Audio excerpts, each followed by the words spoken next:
మహిళలందరూ మీరంతా ఆనందంగా ఉన్నారా? ఇక్కడున్న యువతి యువకులు మీరంతా ఆనందంగా ఉన్నారా? మీ అందరిలో ఆనందం ఉత్సాహం చూస్తూ ఉంటే నేను తెలుగుదేశం పార్టీ గత 5 సంవత్సరాల్లో చేసిన కార్యక్రమాల గురించి కొంచెం మాట్లాడాలి.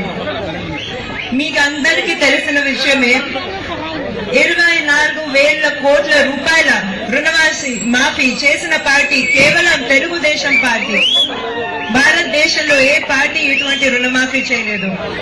అదే కాకుండా అన్నదాత సుఖీభవ ద్వారా ప్రతి రైతుకి 15,000 రూపాయలు రైతులకే కాదు అక్కడ టెనెంట్లు కూడా వచ్చేటట్టు చూసిన ఒకే ఒక పార్టీ అది మన తెలుగుదేశం పార్టీ.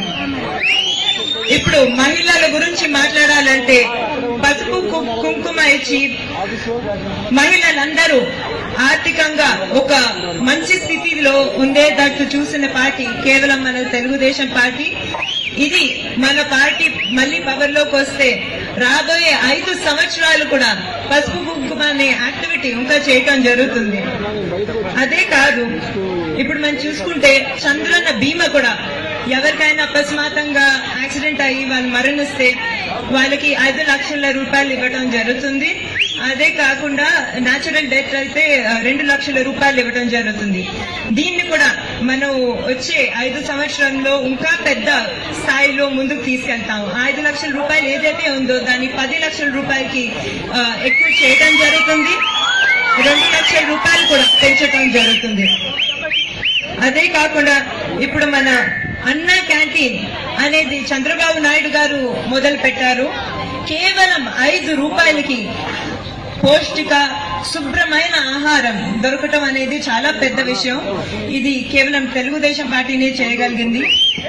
అందుకే నాకు చాలా గర్వంగా ఉంది మిమ్మల్ని అందరినీ ఎంత ఆనందంగా చూడడం. ఇప్పుడు తెలుగుదేశం పార్టీనే కాకుండా మీ TDP MLA candidate Nara Lokesh గారు కూడా కేవలం 2 సంవత్సరాల్లో మన గ్రామీణ అభివృద్ధి మంత్రిగా ఎంతో చేశారు. ఇప్పుడే మేడం గారు చెప్పినట్టు 24,000 కిలోమీటర్ల సీసీ రోడ్లు కూడా వేయటం జరిగింది. ఈ గ్రామంలో కూడా వేయటం జరిగింది. అక్కడక్కడ నేను కొన్ని ప్రాబ్లమ్లు చూస్తున్నాను, అది కూడా చేస్తాం మేము ఎలక్ట్ అయిన తర్వాత. అదే కాకుండా మన ఆంధ్ర రాష్ట్రంలో చూస్తే 32 లక్షల ఎల్ఈడి లైట్లు పెట్టడం జరిగింది. ఈ గ్రామంలో కొంచెం తక్కువ చూస్తున్నాను, ఇది కూడా చేయటం జరుగుతుంది తప్పకుండా ముందు.